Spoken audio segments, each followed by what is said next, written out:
Ladies and gentlemen, welcome back to the channel. Today we've got not a story or a specific story per se, but we've got multiple stories here, right?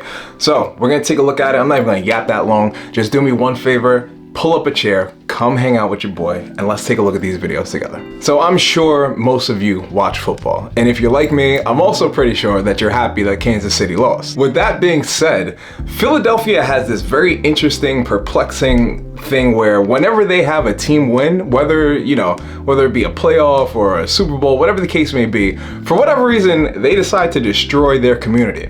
It doesn't make sense to me.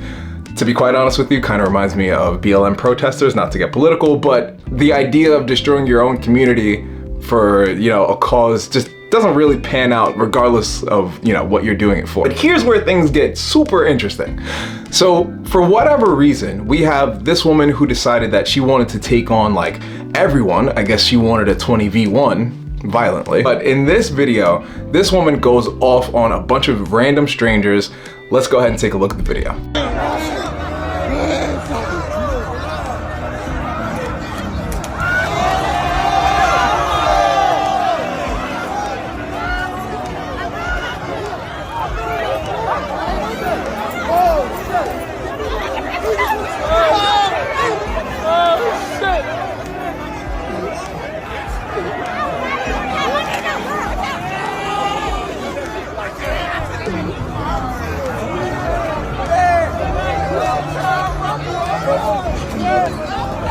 I'm not gonna lie, this one is random as hell. Now, here's the thing.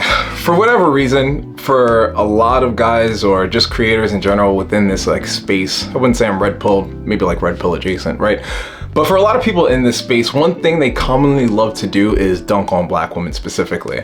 And, I find that kind of perplexing because, it's not just one ethnicity that does it, fellow black men do it as well. But here's the thing though, black women aren't inherently a monolith, right? Like, one thing I really don't like about society, and you let me know what you think in the comments, is how if you're a minority, these sins of other people automatically become your sins. I don't mean to make this sound offensive or whatever the case may be, but I just find it interesting how, for as much as I can sit here and say, this is not all black women, whenever there's like something rambunctious or some crazy shit going on, whether that be, violent or just, acting out, unfortunately, it is a lot of women of color. Now, that's not indicative of all black women. Again, black women are not a monolith. And I think I should just make this point here. Males and females in general are not a monolith, right? Because for as many women we get saying all guys are bad, we also have a handful of dudes who say the same thing. That's not true, and as random as this story is, it's just so interesting to see how these things play out where, one person could do something if they're a different ethnicity or like lighter, whatever the case may be, and they take on those iniquities on their own. Like, that's their personal stuff. But when a black woman or a black man does something, all of a sudden it's all our faults. Now, I'm not making a defense for her actions. First of all, it doesn't really make sense to me as to why she's half naked in the middle of the street trying to brawl with a bunch of dudes who are probably drunk anyway.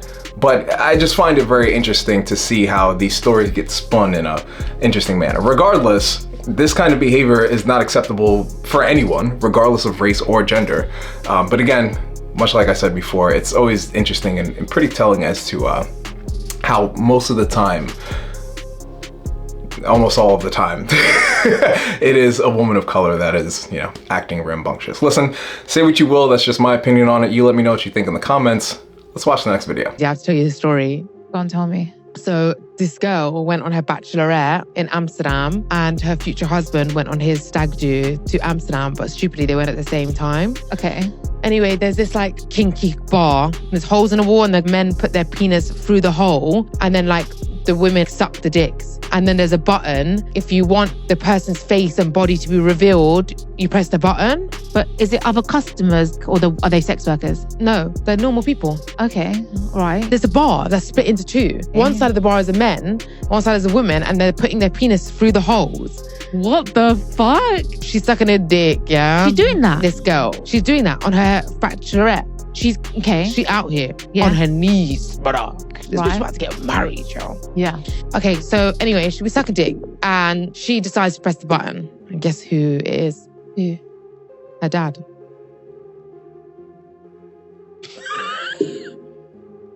Look at the camera. Look at the camera now. Maddie. This is a true story. The whole wedding ended, families falling apart. She said her daddy did her. She gave head to her dad. But why did the marriage end? Anna, do you know the amount of PTSD and trauma and therapy and counselling, the amount of hypnotism that you need after that? How does her dad speak to her mum after that? Hello, sweetheart. How are you? What's fitted? Our daughter sucked me off. Now that is crazy. Listen, I don't know how many people are out here going to kinky bars. First of all, I just want to talk about this bar dynamic. You couldn't pay me to go to one of these bars and just stick my in a glory hole. And the reason why I say that is because obviously we all know what kind of STDs one could catch. And fellas, my advice to you would be, if you're going to do something like that, first of all, it's a terrible idea. But if you're going to do something like that, at least wear a Jimmy, because the last thing you want is for your piece to look like a Nestle Crunch bar. I don't think you want that. But just to talk about the dynamics and, you know, the consequences of something like this, and what is the lesson here, right? So let's break all of that down. So first things first, the idea that you're going to a bar that's going to give you the opportunity to potentially cheat on someone you're going to marry is probably the stupidest way to celebrate a marriage. That is the dumbest thing I've ever heard. Like, it wouldn't make sense, in my mind at least, to go ahead and do something like that. Now, obviously people have like bachelor parties, bachelorette parties, and even in those situations, people end up cheating. But to willingly go to a place where you know something like that will probably happen more than likely is dumb. And then on top of that, why would you bring your dad? Like, why would you bring your dad and your husband? Or, well, I guess ex-husband in this case, but it's just so strange. Like, who's getting down like that? And to her point, asking why family dynamics are changing, I mean, shit, why do you think they're changing? His daughter just sucked him off. Does that, like, if it were me, I would never be able to speak to my daughter ever again. I probably wouldn't even go visit her. I wouldn't visit her, I wouldn't talk to her, nothing. Straight up excommunicated. And I particularly blame the father for this, because as a dad, you should have the foresight to say, you know what, this might not be a good idea. And if this is something that you truthfully want to do, then it's probably better that I go when you're not there. Not to say that, you know, they knew this was going to happen, but I mean, come on, the chances have obviously increased because you did go together. Crazy ass story. Speaking of stories, you let me know some crazy stories that you might have in your own life. And if you've been watching this long, clearly this tells me that you like the content. So why don't you do me and you a favor? Hit the subscribe button, share this video with a homie if you find it entertaining, you find it valuable, if it gives you a chance to escape from the hellhole that we call life. If it does any of that for you, hit the subscribe button, share this video with a homie, make sure you hit that like button so other people can see this video too. Y'all are stingy. Yo, I'm going off on y'all. I'm about to go off. Side note, I just had to fix my chair. You wanna buy me a chair, by the way, feel free to Venmo me. But no, seriously, y'all, can we talk about something real quick? A lot of you watch my videos and none of y'all, or like barely any of you, hit the like button. It's not that hard. You know, it's not gonna cost you anything to just hit the like button.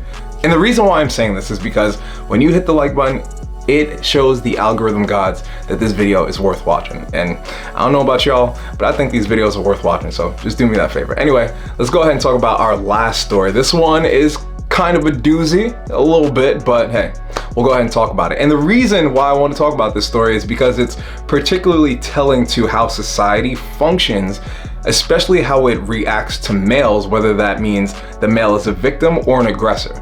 Either way, you're cooked. But let's go ahead and take a look at this video.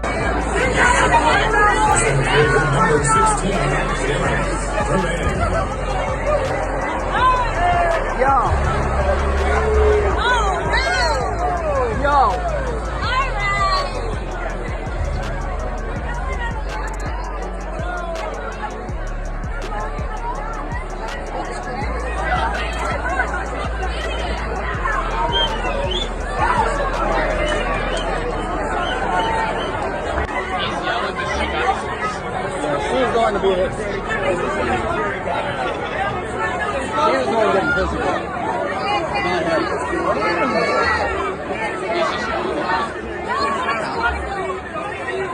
You know what I don't like about today's society?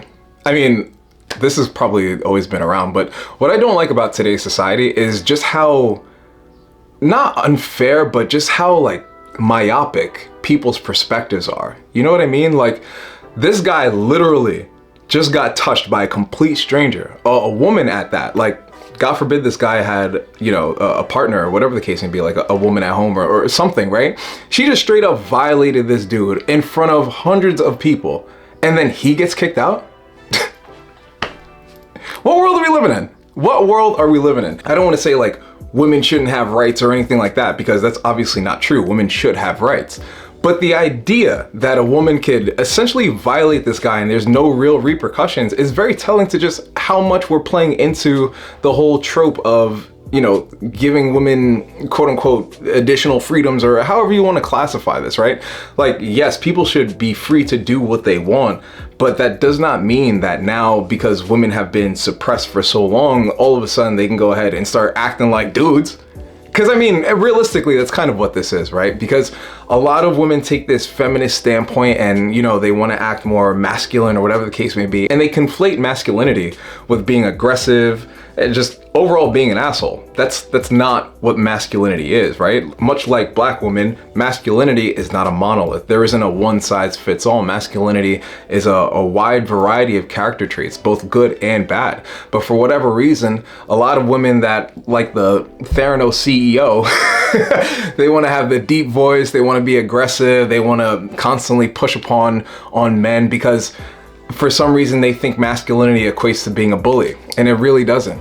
And the idea that the stadium officials themselves decided it made more sense to eject the man as opposed to the woman clearly demonstrates that there is no fair play in this kind of dynamic, because it's not about being fair. There's no reason why this man should have been ejected from the Yankees game.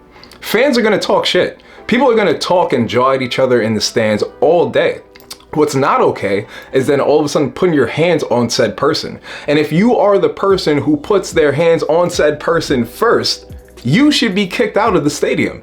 So it's not fair that this man had to be ejected. I'm sure the seats weren't that expensive, but still, you know, you spent money, you worked hard, you wanted to go to the game, enjoy it with your friends, and now all of a sudden your fucking jewel bag is being snatched up by some mid-40s woman from like Arkansas.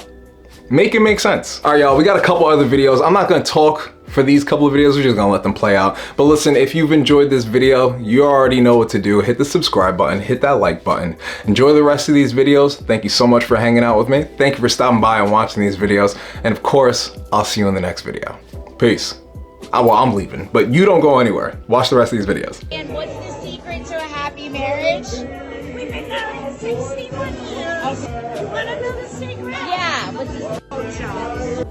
Jobs. Have you ever cheated in a relationship? Listen, I will never do that. yes, but I was so emotionally detached. Not proud moment. Broke up with him a week later. So why did you cheat? It was one-sided, you know? Like, I would almost try and like start fights to try and get a reaction for him to defend himself. Never would. I was like, okay, can't over this. Okay, the guy that you cheated with, did you actually like that guy? We had a history. We were talking before the other guy were talking. I don't know. I feel like an awful person right now. Swear to God, I'm not. But worry. you know what? I guess everything comes back to you, because then I got cheated on by my new boyfriend. Don't worry, I don't know. I got cheated on, and then I'm banned from the bar now, so.